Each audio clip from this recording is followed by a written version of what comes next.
Last time we took a look at some amazing submachine gun replicas, including a few of the cleanest classics, but thanks to your past votes, we'll be checking out some of the best builds I've ever seen.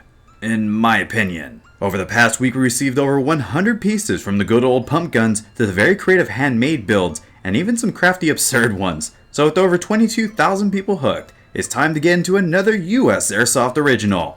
This is the top 5 airsoft shotgun builds, which actually isn't beginning at number 5. Think of the extra entry as a thank you for the huge jump in followers you guys have helped us gain on our Instagram, and nearly the 1,000 new subscribers the last countdown brought in. So let's get into number 6 quickly before I talk too much, with Philip from the sunny state of California with his HPA Tokyo Marui 870. Now you may know why I'm so excited for this show. This is number 6, and we already have a spot on contender with a nice list of upgrades and mods to read out. Shooting at about 500 feet per second at 120 psi with 0.2 gram BBs, this pump action was upgraded with a new loading nozzle, hop-up unit, loading arm, trigger spring, hammer, STI barrel, a Magpul foregrip in stock, a GP front muzzle brake, and a GP rail system, bringing the shopping cart cost to roughly $700. And if you're asking why someone would HPA a shotgun, then you're going to hear the same answer quite a bit, as the adjustability of an HPA system makes any gun acceptable for CQB or field play. But on the other hand, Philip owns a Daytona TNK gun, so that's why he would take the route that he knows best. But moving on to number 5, we would have another TM with some of the same ideas implemented. But this time it would be coming from the country of Denmark, from Christian with his Marui 870 Breacher.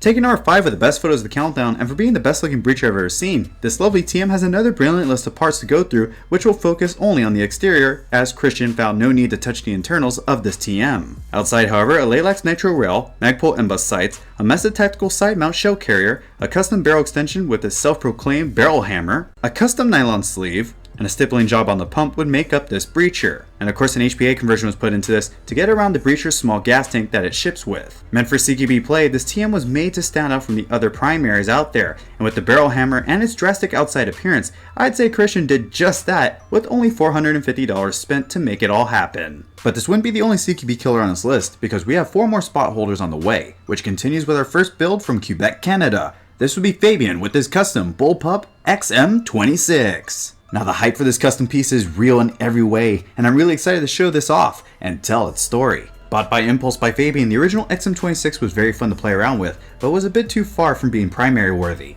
and it's a bit too big to be a secondary, so Fabien decided to try and find a way to make it small enough to be a secondary. The whole process of conversion went surprisingly well, almost as if the XM26 was designed to be a bullpup. Fabien had to remake the complete grip, trigger assembly, and a butt pad, but the innards of the XM pretty much dropped in. Fabien spent about a dozen hours on and off thinking about the sketching of the project, and about 5 hours to actually take up the measurements and draw the 3D models. It took almost 15 hours of printer time to churn out the first concept, and post-processing, paint, and touch-ups took about an additional 4 hours of work. As for the cost, it took maybe a pound of plastic to print, and of course a donor XM, which is about $365 spent total. This unique build was built from scratch based on something that didn't even exist before, with the goal to make the XM26 a standalone weapon that could compete with its competition. And Fabien would be no stranger to handmade conversions, as building kits and parts for all his shotguns would be what he strives for. But this XM will be the build that really got him noticed for his show. But before we move on, let's get a couple quick looks at some other builds, like this classic Marui Spas 12 with a legendary folding stock and a 6-shell holder that was submitted by Jake. Or this M870 Tactical with a GMP shell saddle and rail, a clone RMR, a GMP flashlight pump, an extended shell tube and brake, and a real steel Magpul front sling loop, which was submitted by Paul. And then we would have this TM870 from Dobie with his APS 7-inch key mod forend, an Angry Gun stock adapter, an Executive Ordnance grip, an AABB CNC 6-shell side carrier, and a fully regulated custom CO2 air stock, which gets him about 70 pumps for one 12-gram CO2 cartridge. These would just be a couple of the 100 builds that were turned in, and if you liked any of these, then be sure to comment down below or save your thoughts until the very end.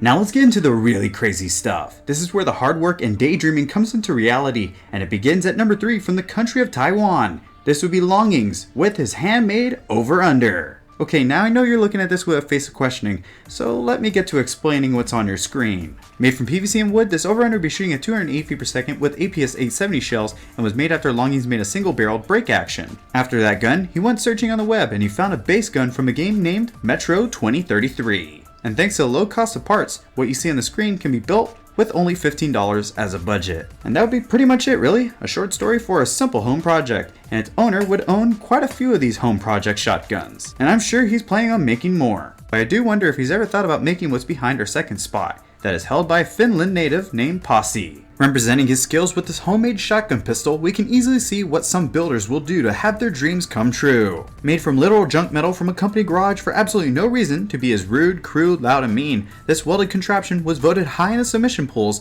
but this piece doesn't have much to talk about really. We basically have an M4 pistol grip attached to scrap metal just to work. But on a special note, Pasi has been asked many times before to build these and to sell them, so he 3D modeled the existing gun and made it a bit easier to build. It's fully serial productable, metal made, and has all the goofy details and functions. Sadly, the starting cost to put these into production would be tens of thousands of dollars. So I'd have to say good luck to this future businessman, and don't ever stop building. But with this invention discovered and documented, we can move on to our number one spot that made its splash at High Ground Airsoft Summerpalooza event in Spring, Texas, where I got to film this thing in action in the hands of Jet the Desert Fox. This would be Trung of my state of Texas with his custom double-barreled Tokyo Marui 870. Wow. I guess that's the only word. I don't even know. Like, there are no words for this. Like, I just want to go use it right now. So let me take you through this in a nice. First, let's start at the front. 2 big old barrels for business, right? That's number 1. Then double pump. Oh, don't worry. He modded it, so it's 1. And 4 grip for nice round in the corners. Let's move on down. Double place to put your BBs in here, so you're getting double the shots, double the spread. And then you're never going to run out of gas. Yes, please. And look at that. You even bridged it so you can drop the shells at the same time. Love it. Love it. That's my inner happiness. That's inner smiling right now. Guys, I need a moment alone. Do you know what's scary? I'm the one that's shaking.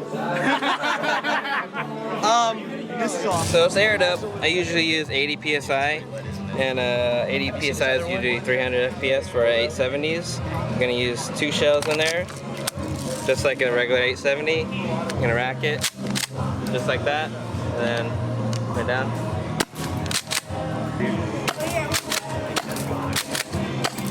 This build sure surprised everyone in High Ground's arena, and as you saw, Jonathan from Airsoftology was shocked at its appearance as well. Trung made sure not to cut any corners when putting this beast together, and that's what it is, a beast with 2 barrels that can dish out 12 BBs of pain that can blast any opponent into submission.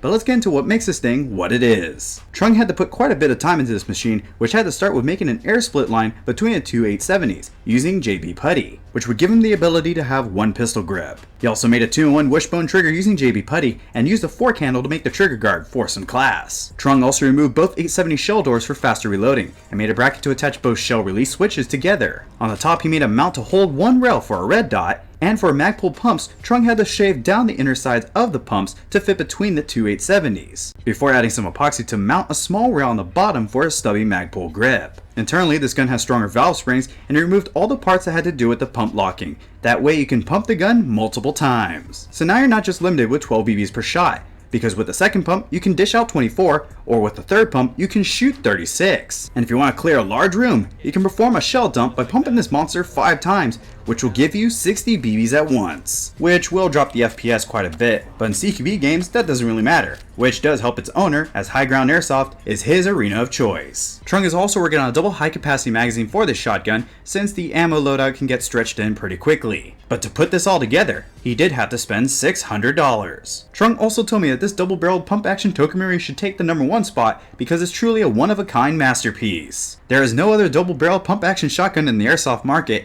and it can't be replicated so easily. Also, it was inspired by Moe from The Simpsons, who owned the first double-barreled pump-action shotgun. But there would be so much more to see from this builder, as he's quite keen to custom shotguns, as he enjoys putting them together to push his limits, which would be a beautiful way to see the end of this countdown that brought so many builders together under the USAirsoft roof. I'd like to thank you all for watching, and I'd like to invite you to subscribe, share the show with a friend, or comment down below of what countdown you would like to see next. I'd also like to ask you guys to check out Airsoftology Jonathan and Jet the Desert Fox at their channels with the links in the description, as they help me put together this show. They're a couple of great guys, and they sure know how to have a great time. And I'd also like to shout out Beats by Knees once again for supplying this show with this free music. A link to his channel will also be listed down below as well. But until our next countdown drops for you all to enjoy, with some of the greatest builds from all around the world, I'm Scott Slade Holmbeck from the city of San Antonio, and I'll be sure to see you all next time. Got him. Hang down. 12 BBs at a time.